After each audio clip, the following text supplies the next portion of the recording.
Hey, Bob the Canadian here. Welcome to this English lesson. I was just outside and it's actually too cold outside right now and too windy to make a video out there. So we're going to do this one in the classroom today. It's a little bit warmer in here, and I think that will just go better. In this English lesson, what I think I'm going to do is talk about how to respond when someone asks you to do something in English that you don't want to do. So let's do that. Let's look at, let's say, 6 ways that you can respond to someone when they ask you if you want to do something, and it's something that you're just not going to do. You're going to say no to them.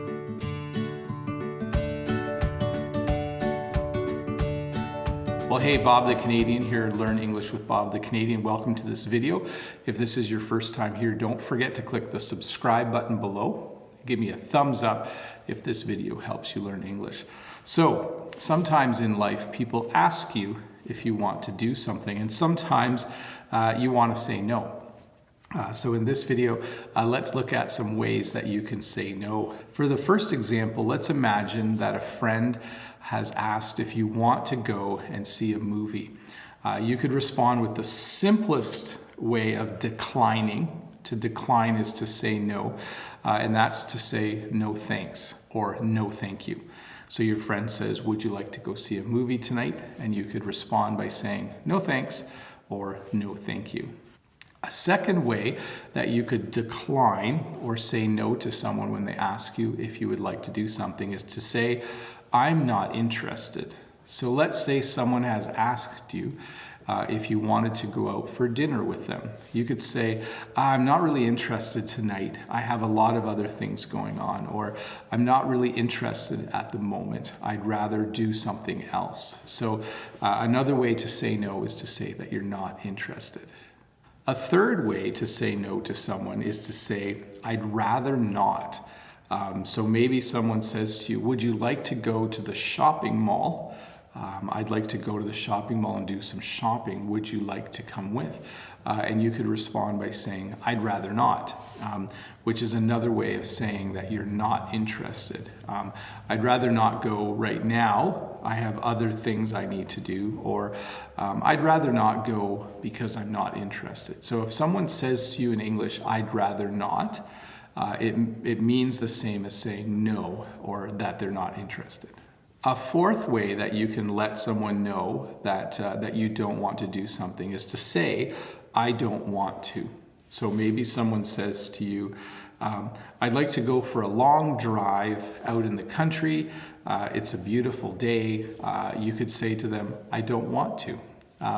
So you're just expressing to them that it's not something that interests you. It's not something that you would like to do.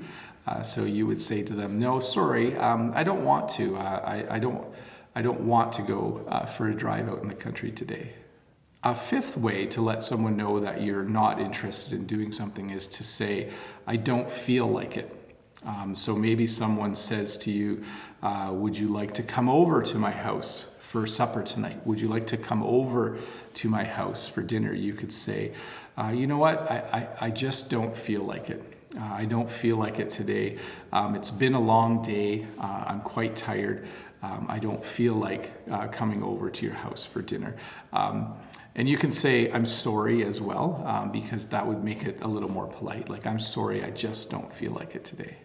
And the last way for this video, the last way to let someone know that you don't want to do something is to just say that you're not really in the mood. You're not in the mood to do the thing they're asking you to do. So maybe someone wants to take you to the library, and you just say, you know what, I'm not really in the mood. I'd rather stay home. So I'm not really in the mood for reading, so I'm not really in the mood to go to the library to get books. So that's one of the last ways that you can say no to someone. So that's 6 ways that you can tell someone that you don't want to do something. Hopefully you've taken some notes and you've written some of these down. Bob the Canadian here. You're learning English with Bob the Canadian right now. Don't forget, if this video was helpful, that you click the subscribe button below and give me a thumbs up at some point and share the video with a friend.